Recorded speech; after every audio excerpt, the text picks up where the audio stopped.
Hello beautiful people, welcome back to my channel. My name is Oluchi Inwa, and on this channel I talk about cake business. I share tips and strategies on how you can grow your cake business basically from 0 to 100. I'm an international award-winning cake artist that is based in Manchester, the United Kingdom, and you're welcome to my channel. For the newbies, you're most welcome. Don't forget to become a part of the family.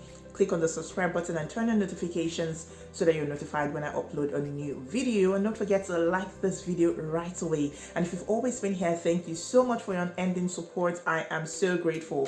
Thank you for everything. In today's video, I'm going to be talking about something that just popped up in my mind. I'm like, okay, this is a good topic. Let's talk about it. So, how do you take care of your bakery?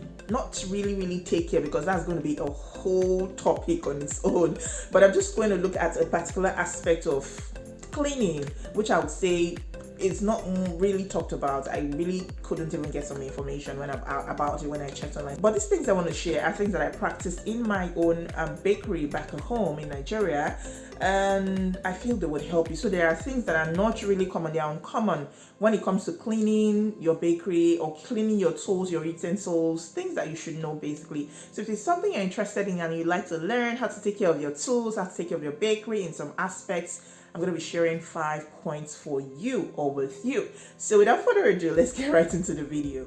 And you're welcome back. So when it comes to cleaning your cake tools, your baking tools, your equipment, what are the things that you should do, or some things that I feel that you should know and you should do? The first thing I'll be talking about is how to clean your baking pans. So first of all, if you use a cake spray, is it a non-sticky spray, or if you use a spray, is it non-stick they call it? There's a spray you use for your pans. I feel that's a lot easier than when you just use butter and flour to grease your pans. I don't know if anybody does that now, but if you do it, it's not a bad thing at all. I just feel that this other option will be a lot easier for you when it comes to washing and cleaning up.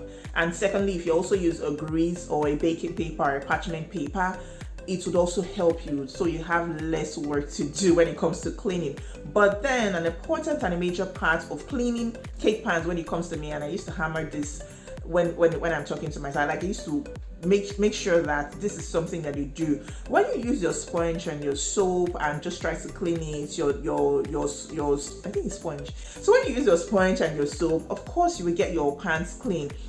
But there are some parts that your sponge, your soap, your dishwasher, whatever you use for washing might not get to, right? So it depends on how your pan is. But I know that I've noticed it with pans here in the UK as well, and also the pans that I had at home. So there are some crevices and some corners. I don't know if I should call them crevices, but those parts where you have folds underneath the pan. I think if I can, I would show you a picture. I would insert it on the screen. You would see that your hands cannot really get into those places, and you would have cake batter staying there, cake batter from your baking staying there, and you're just going to end up using it over and over again. So what I would do would be to use a kebab stick, a toothpick, or a skewer, depending on what you know it as, to clean those places, to scrape off the dirt, to scrape off the residue, to scrape off the remaining batter. Those things your hands cannot get to them, and it's important for food safety and for hygiene's sake that you do that. So use it to go in between those corners, wash again, rinse, and then you are good to go for your next baking. I hope this helps. Now the second thing is this: to clean your mixer and clean it thoroughly, especially after baking. So what you want to do is not just to focus on cleaning the outsides. Yes, I know that you might use soapy water, you might use whatever cleaning material you use to clean it, but then I like to go raise the neck. So you raise the neck of your mixer and go into those places where your hands cannot get to. So get the same thing I mentioned in the first point, your skewer, your kebab stick, whatever, but be careful so that you don't damage anything, please. You don't damage the rubbers or whatever is holding it. You do it gently and carefully. Clean those places. It's not always compulsory that you have to use something to poke it. Please do not poke it. Do not damage your mixer. Use a clean towel, rag with warm water or anything that works for you, and then wipe it. Turn it upside down. Turn your mixer upside down. I know it's heavy, but if you have a stand mixer, a tabletop mixer, you can easily just turn it. So gently, carefully turn it, clean it. Make sure you go inside where your hands will normally go to raise the neck. Clean the body, clean the back, clean the knobs, check under where you have your bowl sitting down, all those places, they need to be cleaned. They need to be cleaned thoroughly. So this is what you can do for your mixer so that you can clean it very well. If you don't do that, batter will stay there over time, and it's not good, right? It's not good for baking, especially when you're baking the full, you have your bowl full and everything just, rubbing and then going like that. It's not good, it's not healthy, it's not safe. So make sure you're doing a thorough job of cleaning your mixer after each baking. Even if it's a hand mixer you use, please do well to clean it and to wash it very, very well. Please, if you're finding this video valuable, kindly hit the like button, okay? I know that this video will be of value to you, so please like this video. Now, the third thing I'll be talking about will be to wash your tools after use. This was one of the challenges that I had, trying to get the staff to always wash. Sometimes you just see a knife or a tool that has been put back and has not been washed, and you're asking, and then it's like nobody did it. So please, if you're working alone or you have staff, ensure that they stick to this. And that's why it's important that you have a process. You have a process in place. I don't know which video I talked about this. If I remember, I'm going to link it somewhere. But you need to I think that I said the baking mistakes I made last year, the cake business mistakes I made last year. I mentioned this. Have a structure in your business. So when it's time for them to know that every tool needs to be washed once it is used, no matter the amount of work that you use that tool for, whether it's just cutting, it should always be washed before it is kept back in place. And another thing is keeping it back where you took it from. If you don't keep it back where you took it from, we're definitely going to be looking for it. And this might seem like a simple thing, a minor thing, but it's very, very important. Please, when you take your tools, put them back where you took them from. Else, when you need them the next time, you'll be searching all over for it, and sometimes you might not even find it. So please ensure that you get them to wash, or you also do that. Wash it, wipe it dry, and then keep it back where you took it from. All right. Now, another thing I used to do was to wipe my work table. In fact, I learned how to wipe my work table as I was working from my mentor, the person that taught me really in this business when I started out. She would always wipe her table. She would always clean it. She always had a bucket of water and soap, a foam handy to always clean. As she's working, she's wiping. As she's working, she's cleaning up. So that's one thing you want to do. Always clean up like back to back. It helps for easy working. It helps you with your hygiene. It helps for efficient working. If you have patches on your table of maybe you've rolled fondant and then you did not clean it, and then you now want to roll another one, it will be sticking and it will waste time. You'll not get good results. You'll not get good finishing with your cake. So make sure that you're cleaning. You're cleaning on the go. Clean as you go. So clean as you go. I think that's the right word. So clean as you go, get something handy that you can use to wipe your work surface. You can wipe your work area, whether it's a wooden table, aluminum table, whatever it is you're using to work. And I also had a white table, my famous white table that I was using back home.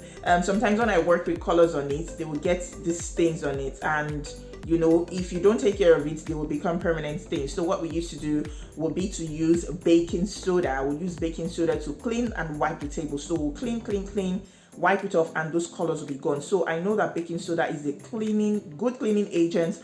Most times when combined with vinegar. For those of you who know this, please say hi in the comments. Okay, so baking soda comes in really, really handy when it comes to cleaning. So that's what I just do. Put it dry on the table. Yeah, and then we'll use a wet or a damp napkin to go in to clean those stains and clean it gently. So please do that for your work surfaces. Clean it, ensure that you clean on the go as you're working so that your food is safe, the cake you're sending out is safe, your environment is clean, and then your work is faster and efficient. So the next point I want to talk about is your disposable piping bags.